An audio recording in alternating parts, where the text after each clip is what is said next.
안녕하세요. 오늘은 오상방위 문제 보겠습니다. 갑은 헤어진 내연남 A가 계속하여 집에 찾아와 다시 만나줄 것을 간청하자 A와 집 앞에서 실랑이를 하던 중에 A를 혼내줄 생각으로 옆집에 사는 을이 집 앞으로 지나가는 걸 보고 성폭행범이다 살려주세요라고 소리를 쳤다. 갑이 의도한 대로 을은 갑을 구하기 위해서 A를 밀어넘어뜨려 A에게 전치 2주의 상해를 입혔다라고 되어 있네요. 자, 오상방위 사례죠. 자, 을은 갑을 성폭행범으로 봤습니다. 따라서 성폭행범에 대한 정당방위 차원에서 애를 밀어넣었기 때문에 이건 오상방위인데, 오상방위에 관한 학설 여러 가지 있죠. 자, 일단 첫 번째 유추적용설. 유추적용설은 유추라는 말을 좀 기억하라고 했습니다. 자, 원래는 오상방위는 이건 법률의 착오 문제죠. 왜냐하면 나는 내가 하는 일이 위법하지 않다, 정당방위라고 생각하니까 위법하지 않다고 생각합니다. 그래서 위법한 행위를 위법하지 않다고 생각하기 때문에 원래는 법률의 착오로 가야 되는데, 법률의 착오로 가버리면 이게 고의범이 되다 보니까 국민의 일반적인 법감정에 반하다는 문제가 생겨서 이걸 과실범으로 가기 위해서 유추적용설은 법률의 착오임에도 불구하고 구성요건 착오 규정을 유추 적용하자. 이걸 유추해서 구성요건 착오가 되면 과실범이 되니까, 그래서 이걸 과실범으로 가자라고 하는 게 유추적용설이죠. 그래서 정당한 이유가 존재해야 한다면 상해죄가 성립한다라고 하는 것은 일반적인 엄격 책임설에서 이렇게 주장을 하죠. 엄격 책임설은 그냥 법률의 착오로 보자는 얘기죠. 이게 엄격 책임설인데, 엄격 책임설은 그냥 법률의 착오로 보자.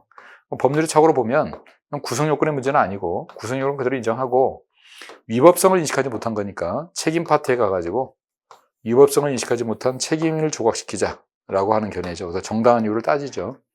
그 정당한 이유가 있다면 책임을 조각시켜주고 정당한 이유가 없으면 처벌한다. 이런 엄격 책임설입니다.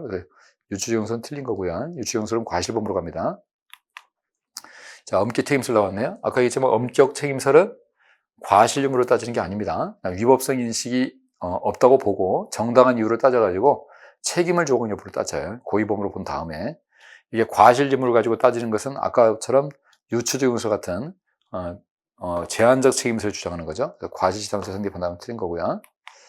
법효과적 제한적 책임설은 제한적 책임설이죠. 다만 여기서는 법효과 제한이라는 데 키워드를 좀 들어가고 있습니다. 효과 제한이라는 얘기는 뭐냐?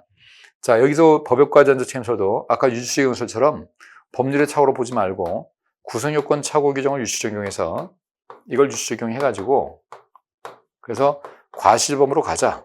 이렇게 하자는 게 똑같은 제한적 책임설 논리인데, 다만 이 법효과 제한적 책임설이 유추적용설과 다른 점은 유추적용설은 구성요건 착오 규정을 유추적용하니까 당연히 구성요건 파트에서 고의를 조각해서 과실범으로 가려고 하는 건데, 이렇게 가버리면 뭐가 문제가 생기냐면 우리 사례처럼 교사나 방조범이 있을 때 교사 방조범은 정범이 고의고 불법이고 실행에 착수하고 행위가 종료되지 않아야 된다. 이 고불실종의 요건을 갖춰야 되는데 고의 불법이라는 요건을 갖추기가 어렵게 되죠. 왜냐하면 여기서 과실범이 돼버리니까.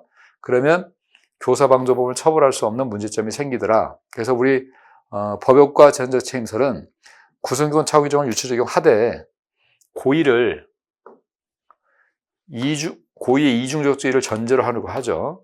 고의라는 게 구성요건에도 고의가 있지만 책임에도 고의가 있기 때문에 이쪽 고의를 없애자 이렇게 얘기하는 거죠. 이쪽 고의를 없애게 되면 뭐가 좋아지느냐? 적어도 구성요건과 위법성까지는 고의범으로 됩니다. 그러면 불법까지는 고의 불법이 성립이 되죠.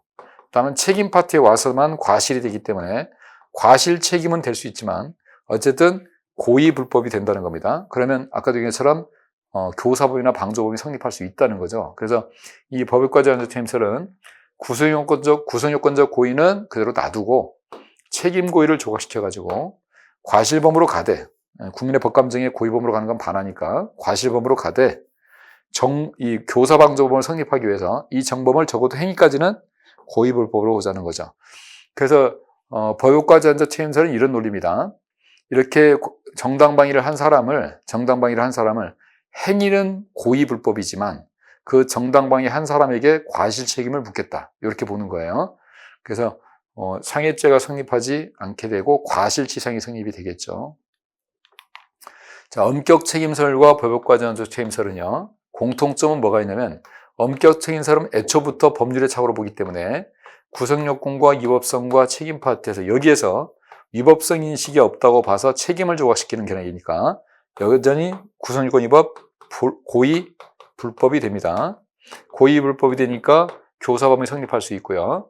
법역관자 책임설은 논리는 조금 다르지만 어쨌든 구성요건 착오 규정을 준용을 하되 여기는 그대로 두고 고의 불법이라고 그냥 두고 책임 파트에 와서 이 책임 고의를 없애서 과실로 가기 때문에 이 앞에 부분은 엄격 책임설하고 똑같은 거예요. 둘이 똑같기 때문에 둘 다 교사범위 성립될 수가 있는 겁니다. 그래서 없다가 틀린 거예요.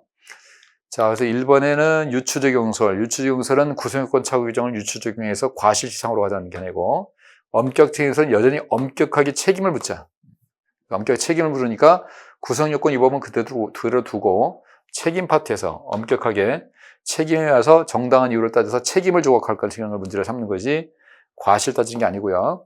법역과 제한 자체에서는 효과만 제한하자. 효과만 제한하자는 얘기가 구성요건과 위법성까지는 그대로 놔두고 요 책임 파트에서 요 효과만 제한하자라고 하는 게 법역과 제한적 책임설이기 때문에 책임 고의만 조각시키자라고 하는 견해가 됩니다. 그래서 과실치상이 되죠. 상해죄가 성립하지 않는 건 맞는 거고.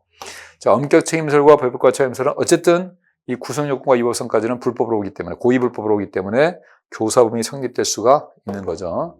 그래서 맞는 거는 3번입니다. 알겠습니다.